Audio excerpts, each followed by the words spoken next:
नमस्कार साथियों, KD classes Taranagar द्वारा संचालित YouTube channel KD smart class education में आपका हार्दिक स्वागत है।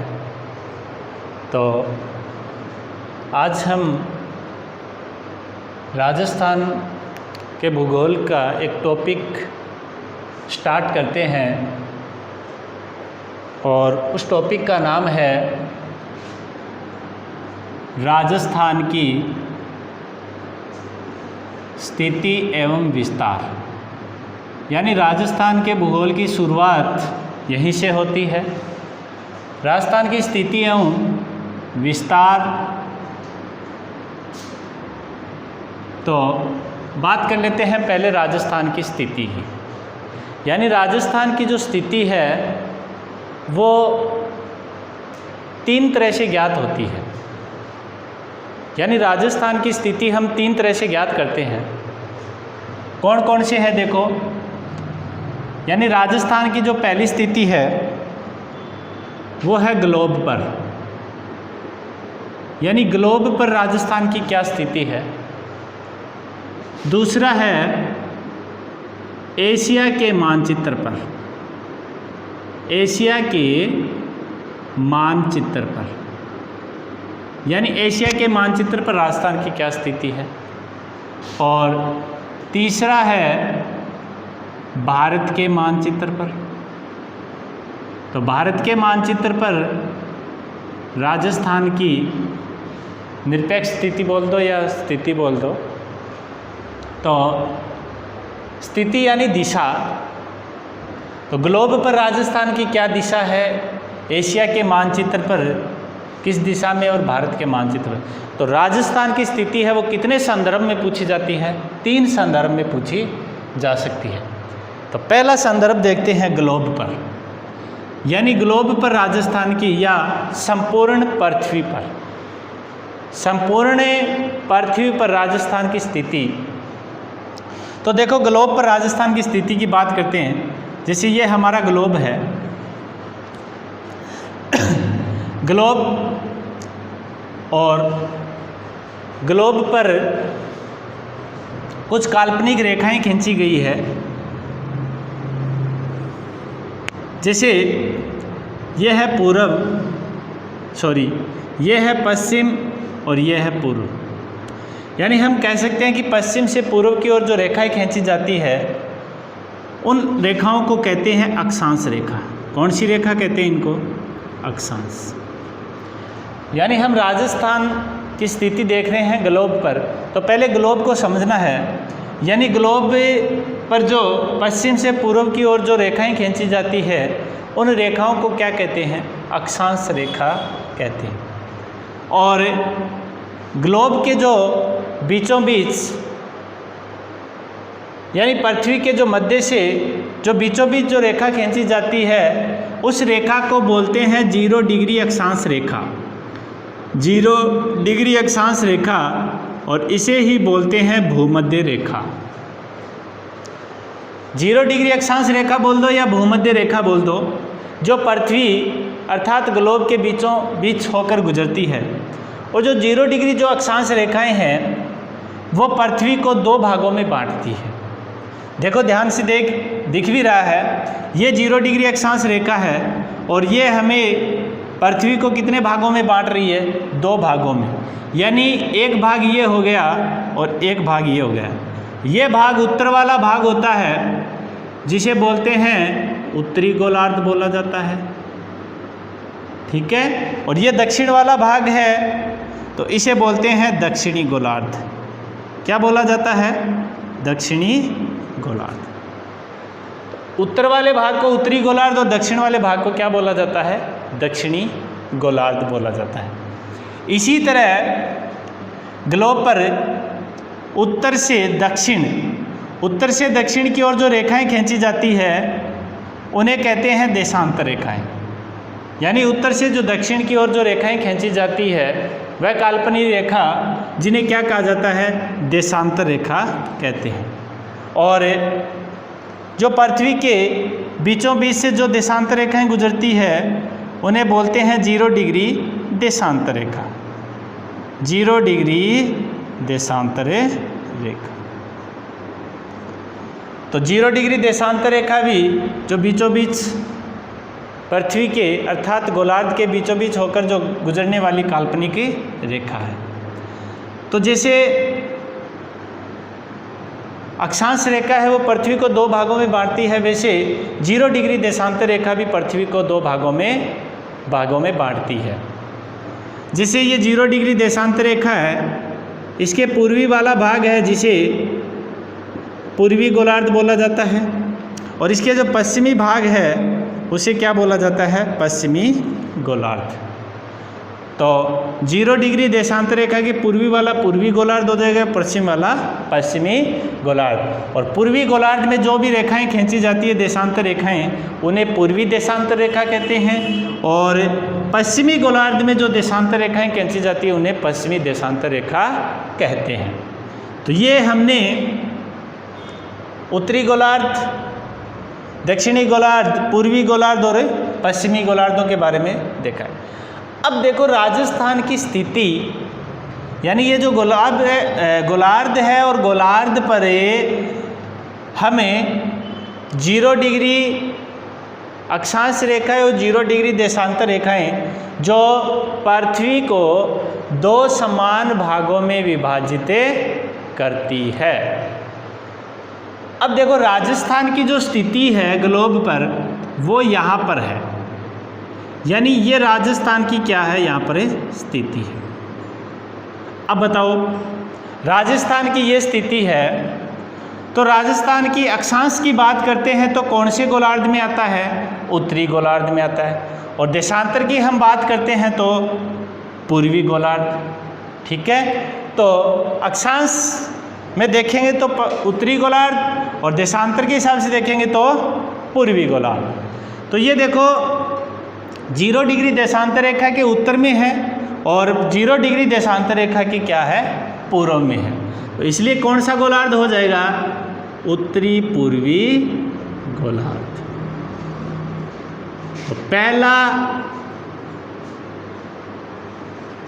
देख लिया हमने राजस्थान की स्थिति 3 संदर्भ में है। पहला संदर्भ देखा है हमने ग्लोब पर, आगे चर्चा डिटेल से करेंगे, लेकिन अभी हमें उसकी स्थितियां देखनी है। तो प्रश्न पूछे कि ग्लोब पर या संपूर्ण पृथ्वी पर जो राजस्थान की स्थिति है वो कैसी है? तो कैसी हो जाएगी? उत्तरी पूर्वी गोलार्ध। दूसरी बात करते हैं एशिया के मानचित्र पर। एशिया के मानचित्र पर यानी किसी भी स्थान की जब स्थिति ज्ञात करते हैं तो उनका जो मध्य बिंदु होता है वहाँ से उनकी स्थिति ज्ञात की जाती है। तो एशिया के मानचित्र पर हम जब राजस्थान की स्थिति देखते हैं, यानी एशिया के जो मानचित्र पर हम जब राजस्थान की स्थिति देखते हैं तो राजस्थान की जो स्थिति आती है वो दक्षिणी दिशा में आती है। किस दिशा में आती है? दक्षिण। क्यों? क्योंकि एशिया के मानचित्र पर भारत की स्थिति क्या है? दक्षिण में है। यानी एशिया के मानचित्र पर भारत किस दिशा में है? दक्षिण में है।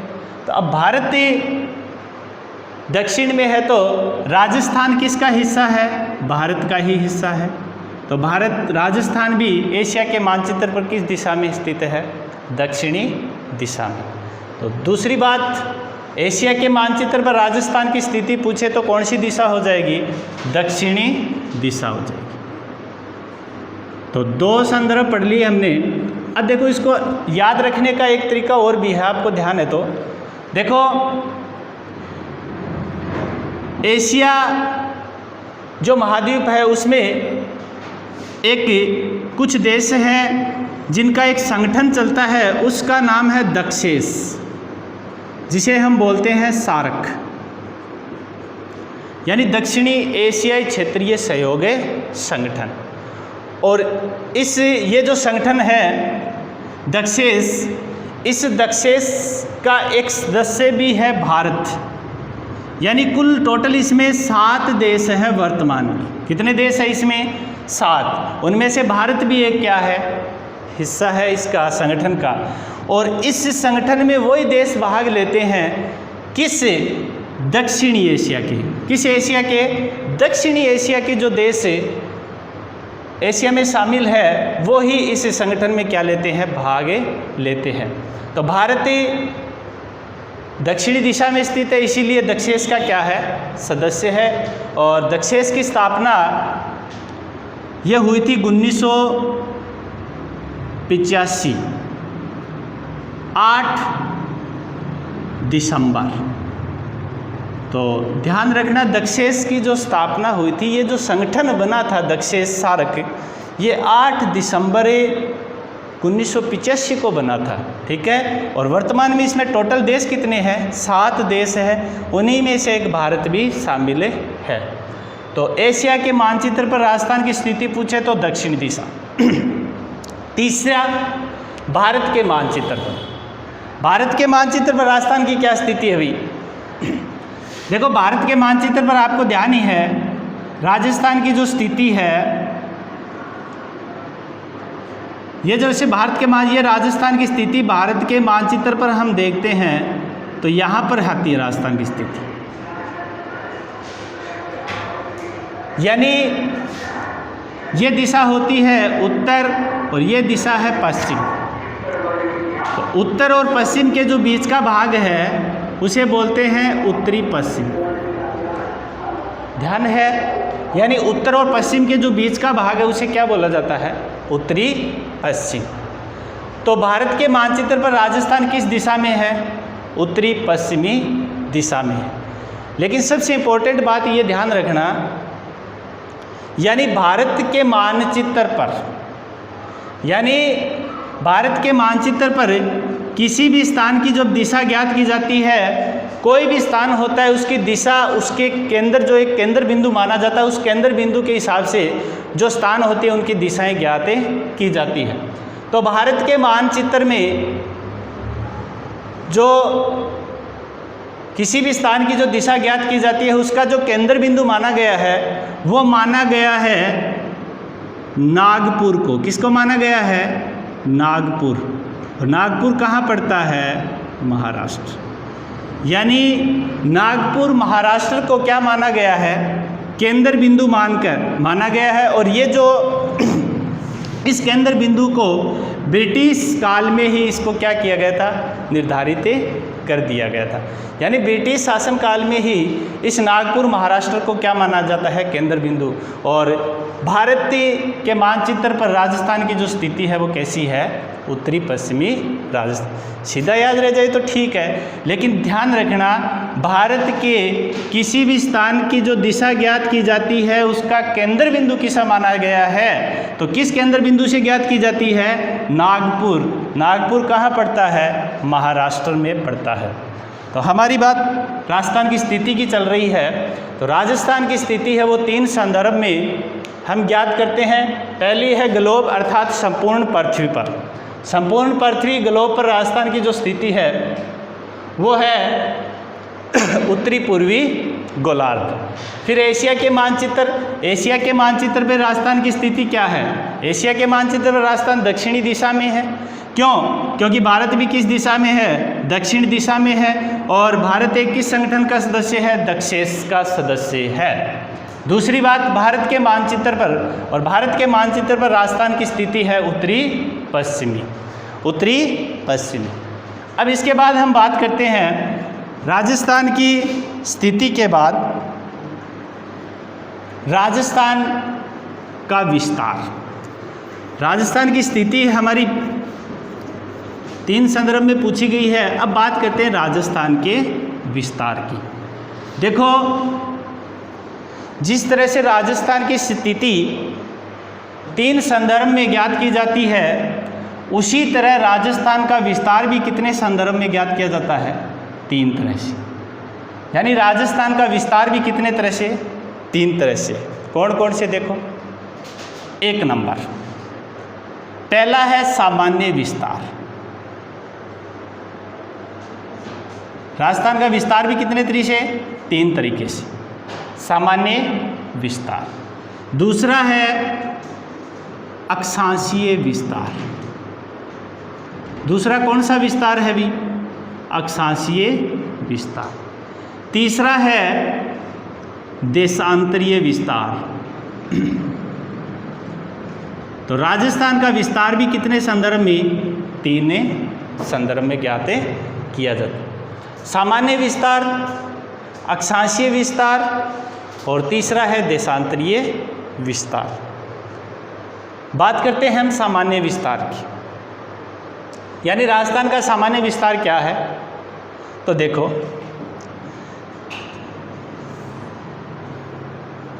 ये क्या है? हमारी 4 मूल दिशा है। ये है अपनी 4 मूल दिशा। ये होगी पूरब, ये होगी पश्चिम, ये उत्तर और ये है दक्षिण। ये 4 दिशा है। अब देखो राजस्थान ने पूर्व से लेकर पश्चिम, यानी हम पूर्वी भाग की बात करते हैं राजस्थान की, पूर्व दिशा, पश्चिम दिशा।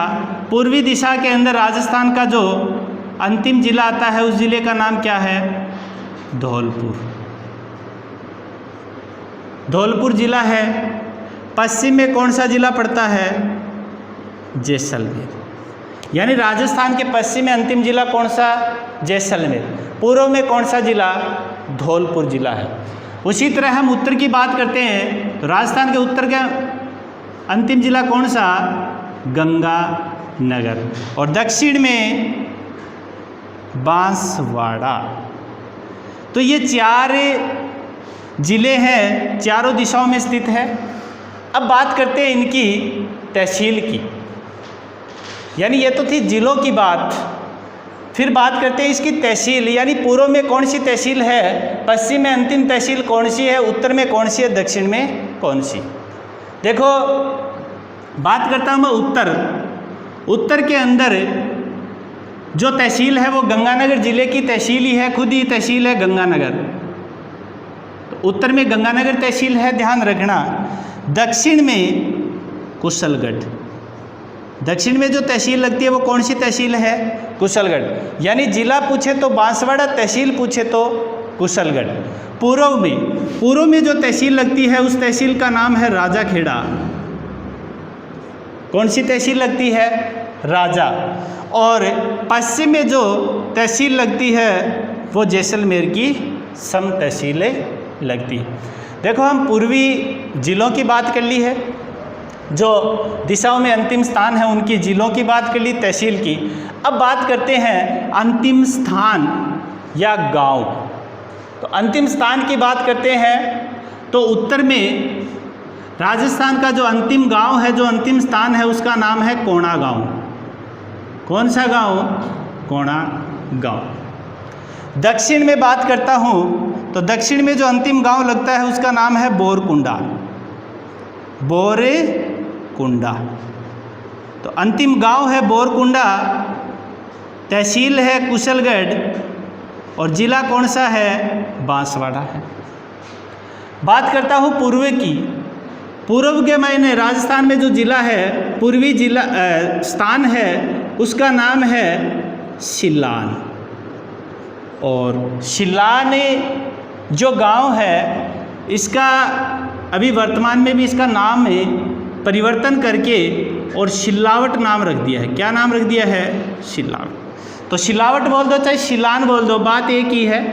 ठीक है भी, शिलान आए तो शिलावट आए, दोनों में से कोई भी नाम आएगा एक। और जैसलमेर ज़िले का जो अंतिम गांव है उस गांव का नाम कटरा गांव है।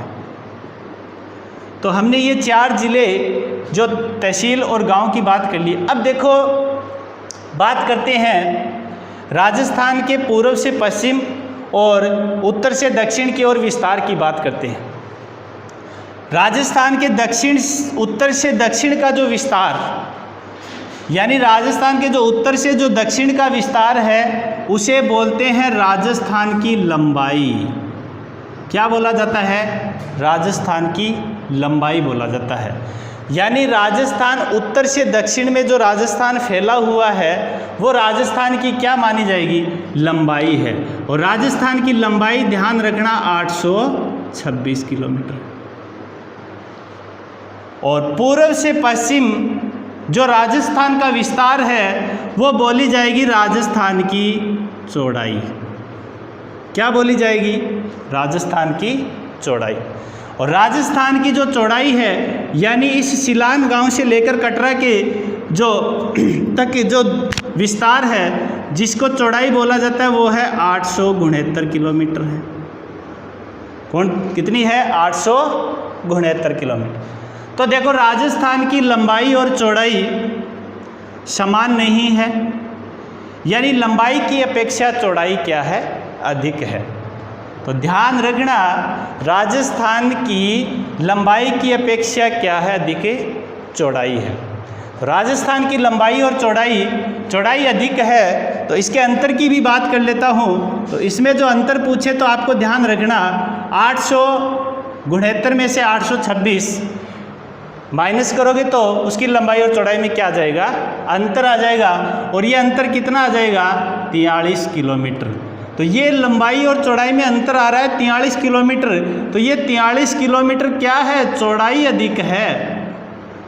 यानी राजस्थान की 43 किलोमीटर चौड़ाई क्या है, अधिक है।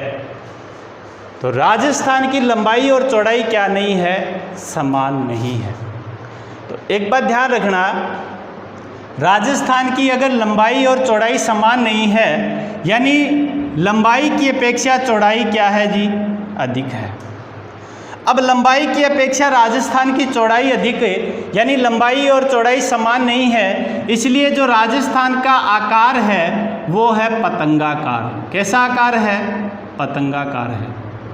तो राजस्थान का आकार पतंगाकार क्यों है भाई, तो ध्यान रखना राजस्थान का आकार पतंगाकार है क्योंकि राजस्थान की लंबाई व चौड़ाई क्या नहीं है, समान नहीं है। और राजस्थान के आकार को पतंगाकार कहने वाला, सर्वप्रथम इसे पतंगाकार की संज्ञा देने वाला जो विद्वान है उस विद्वान का नाम है टी.एच. हैंडले। टी.एच. हैंडले यानी टी.एच. हैंडले नामक जो विद्वान है इन्होंने राजस्थान के आकार को सर्वप्रथम क्या माना है, पतंगा आकार माना है। तो ये थी राजस्थान की 4 मूल दिशाओं में। उसके बाद राजस्थान की जो विकिरणीय जो विस्तार है उनकी भी बात कर लेते हैं। जो विकिरणीय विस्तार है यानी राजस्थान का जो विकिरणीय विस्तार है, यानी राजस्थान का जो विकिरणीय विस्तार उत्तर पूर्व से बात कर लेता हूँ मैं दक्षिण पश्चिम, यानी एक तो ये उत्तर पूर्व से जो दक्षिण पश्चिम विस्तार है ये तो हो गया उत्तर पूर्व से दक्षिण पश्चिम। और एक ये विकिरणीय विस्तार है उत्तर पश्चिम से दक्षिण पूर्व, ये हो गया उत्तर पश्चिम से दक्षिण पूर्व।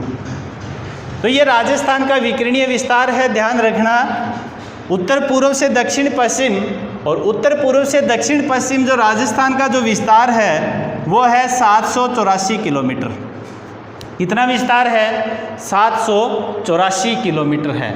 और उत्तर पश्चिम से दक्षिण पूर्व की ओर जो राजस्थान का विस्तार है वो है 850 किलोमीटर।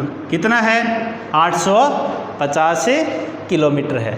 तो देखो जिस तरह से राजस्थान की लंबाई व चौड़ाई समान नहीं है वैसे भी राजस्थान की विकिरणों की भी लंबाई और चौड़ाई क्या नहीं है, समान नहीं है। और राजस्थान के विकिरणों की लंबाई व चौड़ाई समान नहीं होने के कारण जो राजस्थान का आकार है वो कैसा है, विषम कोणीय चतुर्भुज के समान है। कैसा है, विषम कोणीय चतुर्भुज। यानी राजस्थान के विकिरणों की लंबाई व चौड़ाई समान नहीं होने के कारण और राजस्थान का जो आकार है वो विषम कोणीय चतुर्भुज के समान मानी गई है। तो देखो राजस्थान का आकार हमें 2 तरीके से है। एक तो राजस्थान का आकार कैसा मिलता है, पतंगाकार मिलता है। और राजस्थान का आकार पतंगाकार क्यों है, क्योंकि राजस्थान की लंबाई व चौड़ाई क्या नहीं है, समान नहीं है। और राजस्थान का आकार विषम कोणीय चतुर्भुज के समान है। क्यों है? क्योंकि इनके विकिरणों की लंबाई व चौड़ाई क्या नहीं है? समान नहीं है। जिस तरह से राजस्थान की लंबाई व चौड़ाई में अंतर 43 किलोमीटर है, तो उसी तरह से राजस्थान के विकिरणों की लंबाई व चौड़ाई में अंतर पूछे तो भी आपको ध्यान रखना है। तो लंबाई व चौड़ाई के जो विकिरणों का जो अंतर आता है, विकिरणों में जो अंतर आएगा वो आएगा 66 किलोमीटर। कितने किलोमीटर का अंतर है? 66 किलोमीटर का अंतर है। तो विषम कोणीय चतुर्भुज आकार राजस्थान का सबसे पहले, यानी राजस्थान के आकार को विषम कोणीय चतुर्भुज के समान सर्वप्रथम कहने वाला है, जिसका नाम है अल्फ्रेड वेगनर। किस विद्वान के द्वारा? Alfred Wegener. देखो अल्फ्रेड वेगनर जिनका एक सिद्धांत भी चलता है जिसका नाम है वेगनर का सिद्धांत, यानी महाद्वीपीय विस्थापन का सिद्धांत। महाद्वीपीय विस्थापन का सिद्धांत अल्फ्रेड वेगनर के द्वारा दिया गया है। इस वेगनर के सिद्धांत में ही और ये बात बोली गई है कि राजस्थान का आकार कैसा है? विषम कोणीय चतुर्भुज के समान है। तो ये थी भी राजस्थान के विस्तार में। पहले सामान्य विस्तार की बात आती है कि राजस्थान का जो सामान्य विस्तार है वो कैसा है, ठीक है। इसके बाद दूसरा पॉइंट है हमारा अक्षांशीय विस्तार, ठीक है। तो सामान्य विस्तार के बारे में हम जानकारी पढ़ी है, थोड़ा दोबारा बता देता हूँ कि सामान्य जो विस्तार है राजस्थान की चौड़ाई 869 किलोमीटर है। राजस्थान की चौड़ाई क्या है? 869 किलोमीटर है और लंबाई कितनी है? 826 किलोमीटर। तो 826 किलोमीटर और चौड़ाई 869, यानी लंबाई की अपेक्षा चौड़ाई क्या है? अधिक। कितने किलोमीटर? 43 किलोमीटर है। और लंबाई और चौड़ाई समान नहीं होने की वजह से राजस्थान का आकार कैसा माना जाता है? पतंगा आकार माना जाता है। और राजस्थान के आकार को पतंगाकार कहने वाले विद्वान कौन है? सर्वप्रथम TH हैंडले के द्वारा। उसके बाद इनका जो विकिरणीय विस्तार है वो उत्तर पूर्व से दक्षिण पश्चिम इनका जो विस्तार है वो 784 किलोमीटर है। उत्तर पश्चिम से दक्षिण पूर्व की जो उनका विस्तार है वो 850 किलोमीटर है। तो विकिरणीय अंतर भी ध्यान रखना 66 किलोमीटर का है। विकिरणों की लंबाई व चौड़ाई समान नहीं होने की वजह से इसका आकार कैसा माना जाता है? विषम कोणीय चतुर्भुज के समान। और विषम कोणीय चतुर्भुज के समान कहने वाले जो सर्वप्रथम विद्वान कौन है? अल्फ्रेड वेगनर, जिन्होंने महाद्वीपीय विस्थापन का सिद्धांत दिया था। उसके बाद हम अक्षांशीय विस्तार की बात अगले वाले वीडियो में बात करेंगे। तब तक के लिए धन्यवाद।